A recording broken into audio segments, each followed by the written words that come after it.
I'd like to tell you about the strangest secret in the world. Not long ago, Albert Schweitzer, the great doctor and Nobel Prize winner, was being interviewed in London, and a reporter asked him, "Doctor, what's wrong with men today?" The great doctor was silent a moment, and then he said, "Men simply don't think." And it's about this that I want to talk with you. We live today in a golden age. This is an era that man has looked forward, dreamed of, and worked toward for thousands of years. But since it's here, we pretty well take it for granted. We in America are particularly fortunate to live in the richest land that ever existed on the face of the earth, a land of abundant opportunity for everyone. But do you know what happens? Let's take 100 men who start even at the age of 25. Do you have any idea what will happen to those men by the time they're 65?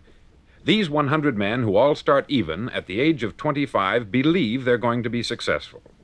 If you asked any one of these men if he wanted to be a success, he'd tell you that he did. And you'd notice that he was eager toward life, that there was a certain sparkle to his eye, an erectness to his carriage, and life seemed like a pretty interesting adventure to him.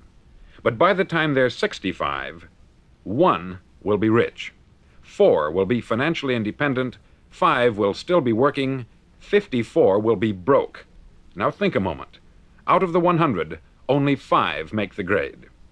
Why do so many fail? What has happened to the sparkle that was there when they were 25? What's become of the dreams, the hopes, the plans? And why is there such a large disparity between what these men intended to do and what they actually accomplished? When we say about 5% achieve success, we have to define success. And here's the definition. Success is the progressive realization of a worthy ideal. If a man is working toward a predetermined goal and knows where he's going, that man is a success. If he's not doing that, he's a failure.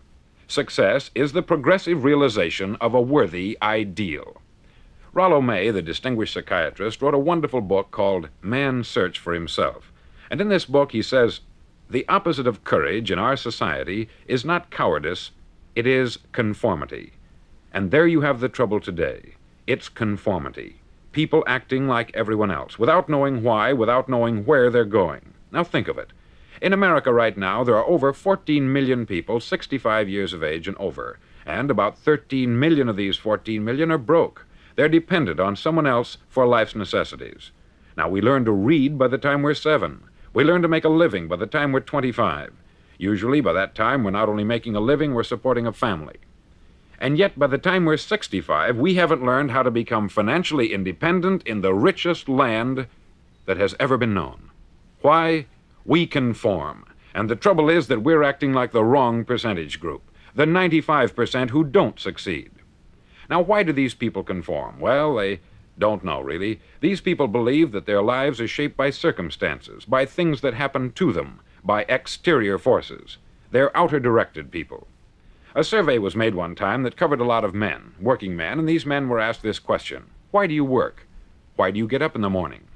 19 out of 20 had no idea. If you ask them, they'll say, everyone goes to work in the morning.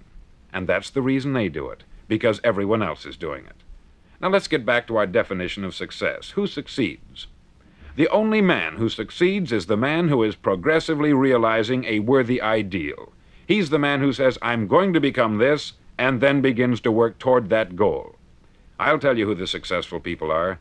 A success is the school teacher who's teaching school because that's what she wanted to do.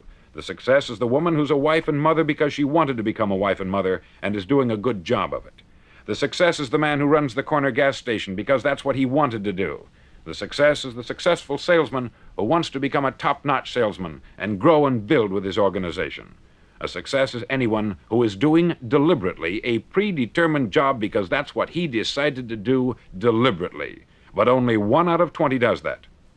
That's why today there isn't really any competition, unless we make it for ourselves. Instead of competing, all we have to do is create.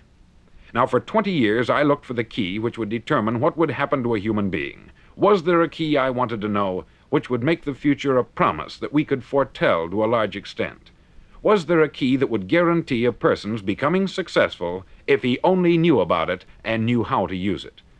Well, there is such a key, and I've found it.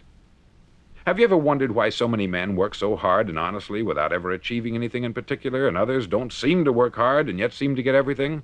They have the magic touch, You've heard them say that about someone. Everything he touches turns to gold. And have you ever noticed that a man who becomes successful tends to continue to become successful? And on the other hand, have you noticed how a man who is a failure tends to continue to fail? It's because of goals. Some of us have them, some don't. People with goals succeed because they know where they're going. Now think of a ship leaving a harbor, and think of it with the complete voyage mapped out and planned. The captain and crew know exactly where it's going and how long it will take. It has a definite goal. 9,999 times out of 10,000, it will get to where it started out to get. Now let's take another ship, just like the first, only let's not put a crew on it, or a captain at the helm. Let's give it no aiming point, no goal, no destination. We just start the engines and let it go. I think you'll agree with me that if it gets out of the harbor at all, it will either sink or wind up on some deserted beach a derelict. It can't go any place because it has no destination and no guidance. It's the same with a human being. Take the salesman, for example. There is no other person in the world today with the future of a good salesman. Selling is the world's highest paid profession, if we're good at it and if we know where we're going. Every company needs top-notch salesmen, and they reward those men. The sky is the limit for them. But how many can you find? Someone once said, the human race is fixed, not to prevent the strong from winning, but to prevent the weak from losing. The American economy today can be likened to a convoy in time of war. The entire economy is slowed down to protect its weakest link, just as the convoy had to go at the speed that would permit its slowest vessel to remain in formation. That's why it's so easy to make a living today. It takes no particular brains or talent to make a living and support a family today. So we have a plateau of so-called security, if that's what a person's looking for. But we do have to decide how high above this plateau we want to aim for. Now let's get back to the strangest secret in the world, the story that I wanted to tell you today. Why do men with goals succeed in life, and men without them fail? Well, let me tell you something which, if you really understand it, will alter your life immediately. If you understand completely what I'm going to tell you from this moment on, your life will never be the same again. You'll suddenly find that good luck just seems to be attracted to you. The things you want just seem to fall in line. And from now on, you won't have the problems, the worries, the gnawing lump of anxiety that perhaps you've experienced before. Doubt, fear, well, they'll be things of the past. Here's the key to success, and the key to failure. We become what we think about. Now let me say that again. We become what we think about. Throughout all history, the great wise men and teachers, philosophers and prophets have disagreed with one another on many different things. It is only on this one point that they are in complete and unanimous agreement. Listen to what Marcus Aurelius, the great Roman emperor, said. He said, "A man's life is what his thoughts make of it." Disraeli said this, "Everything comes if a man will only wait. I have brought myself by long meditation to the conviction that a human being with a settled purpose must accomplish it, and that nothing can resist a will that will stake even existence for its fulfillment." Ralph Waldo Emerson said this, "A man is what he thinks about all day long." William James said, "The greatest discovery of my generation is that human beings can alter their lives by altering their attitudes of mind." And he also said, "We need only in cold blood act as if the thing in question were real, and it will become infallibly real by growing into such a connection with our life that it will become real. It will become so knit with habit and emotion that our interest in it will be those which characterize belief." He also said this, "If you only care enough for a result, you will almost certainly attain it. If you wish to be rich, you will be rich. If you wish to be learned, you will be learned. If you wish to be good, you will be good. Only you must then really wish these things, and wish them exclusively, and not wish at the same time 100 other incompatible things just as strongly." In the Bible you read, in Mark 9:23, "If thou canst believe, all things are possible to him that believeth." Dr. Norman Vincent Peale said this, "This is one of the greatest laws in the universe. Fervently do I wish I had discovered it as a very young man. It dawned upon me much later in life, and I've found it to be one of the greatest, if not my greatest discovery outside of my relationship to God. And the great law, briefly and simply stated, is that if you think in negative terms, you'll get negative results. If you think in positive terms, you will achieve positive results. That is the simple fact which is at the basis of an astonishing law of prosperity and success. In 3 words, believe and succeed. William Shakespeare put it this way: "Our doubts are traitors, and make us lose the good we oft might win by fearing to attempt." George Bernard Shaw said, "People are always blaming their circumstances for what they are. I don't believe in circumstances.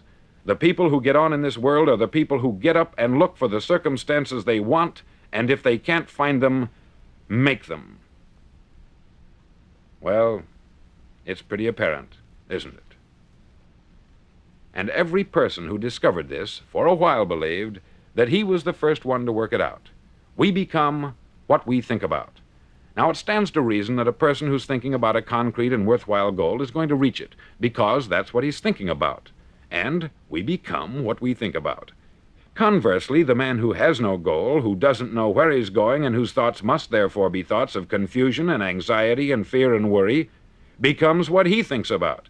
His life becomes one of frustration, fear, anxiety, and worry. And if he thinks about nothing, he becomes nothing. Now, how does it work? Why do we become what we think about? Well, I'll tell you how it works as far as we know. Now, to do this, I want to tell you about a situation that parallels the human mind. Suppose a farmer has some land, and it's good, fertile land. Now, the land gives the farmer a choice. He may plant in that land whatever he chooses. The land doesn't care. It's up to the farmer to make the decision. Now, remember, we're comparing the human mind with the land, because the mind, like the land, doesn't care what you plant in it. It will return what you plant, but it doesn't care what you plant. Now, let's say that the farmer has 2 seeds in his hand. One is a seed of corn, the other is nightshade, a deadly poison. He digs 2 little holes in the earth, and he plants both seeds, one corn, the other nightshade. He covers up the holes, waters, and takes care of the land, and what will happen? Invariably, the land will return what is planted. As it's written in the Bible, "As ye sow, so shall ye reap."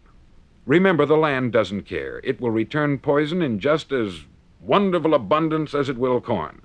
So up come the 2 plants, one corn, one poison. Now, the human mind is far more fertile, far more incredible and mysterious than the land, but it works the same way. It doesn't care what we plant. Success, failure. A concrete, worthwhile goal, or confusion, misunderstanding, fear, anxiety, and so on. But what we plant, it will return to us. You see, the human mind is the last great unexplored continent on the earth. It contains riches beyond our wildest dreams. It will return anything we want to plant. Now, you might say, well, if that's true, why don't people use their minds more? Well, I think they've figured out an answer to that, too. Our mind comes as standard equipment at birth. It's free, and things that are given to us for nothing we place little value on. Things that we pay money for, we value. The paradox is that exactly the reverse is true. Everything that's really worthwhile in life came to us free. Our mind, our soul, our body, our hopes, our dreams, our ambitions, our intelligence, our love of family and children and friends.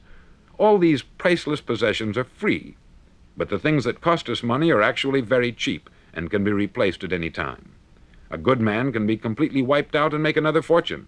He can do that several times. Even if our home burns down, we can rebuild it, but the things we got for nothing, we can never replace. The human mind isn't used merely because we take it for granted. Familiarity breeds contempt. It can do any kind of job we assign to it, but generally speaking, we use it for little jobs instead of big, important ones. Universities have proved that most of us are operating on about 10% of our abilities. Decide now, what is it you want? Plant your goal in your mind. It's the most important decision you'll ever make in your entire life. Do you want to be an outstanding salesman, a better worker at your particular job? Do you want to go places in your company, in your community? All you've got to do is plant that seed in your mind. Care for it. Work steadily toward your goal, and it will become a reality. It not only will, there's no way that it cannot.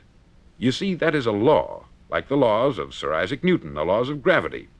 If you get on top of a building and jump off, you'll always go down. You'll never go up. And it's the same with all the other laws of nature. They always work. They're inflexible. Think about your goal in a relaxed, positive way. Picture yourself in your mind's eye as having already achieved this goal. See yourself doing the things you will be doing when you've reached your goal. Ours has been called the phenobarbital age, the age of ulcers and nervous breakdowns. At a time when medical research has raised us to a new plateau of good health and longevity, far too many of us worry ourselves into an early grave trying to cope with things in our own little personal ways, without learning a few great laws that will take care of everything for us. These things we bring on ourselves through our habitual way of thinking. Every one of us is the sum total of his own thoughts. He is where he is because that is exactly where he really wants to be, whether he'll admit that or not. Each of us must live off the fruit of his thoughts in the future, because what you think today and tomorrow, next month and next year, will mold your life and determine your future. You're guided by your mind.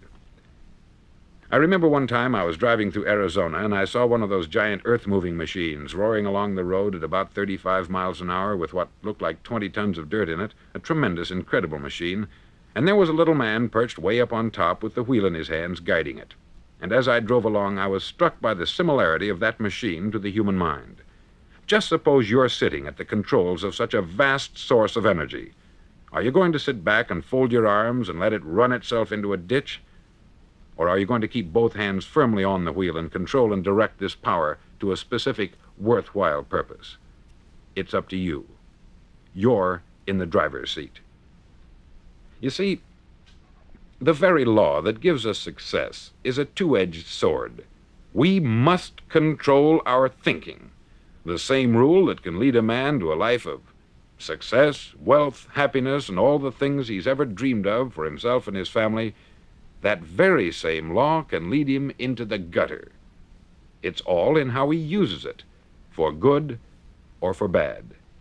This is the strangest secret in the world. Now, why do I say it's strange, and why do I call it a secret? Actually, it isn't a secret at all. It was first promulgated by some of the earliest wise men, and it appears again and again throughout the Bible. But very few people have learned it, understand it. That's why it's strange, and why, for some equally strange reason, it virtually remains a secret. I believe that you could go out and walk down the main street of your town and ask one man after another what the secret of success is, and you probably wouldn't run into one man in a month who could tell you. Now, this information is enormously valuable to us, if we really understand it and apply it. It's valuable to us not only for our own lives, but the lives of those around us, our family, employees, associates, and friends. Life should be an exciting adventure. It should never be a bore. A man should live fully, be alive. He should be glad to get out of bed in the morning. He should be doing a job he likes to do because he does it well. One time I heard Grove Patterson make a speech, the editor-in-chief of the Toledo Daily Blade, and as he concluded his speech, he said something that I've never forgotten. He said something like this: "My years in the newspaper business have convinced me of several things, among them that people are basically good, and that we came from someplace, and we're going someplace. So we should make our time here an exciting adventure. The architect of the universe didn't build a stairway leading nowhere.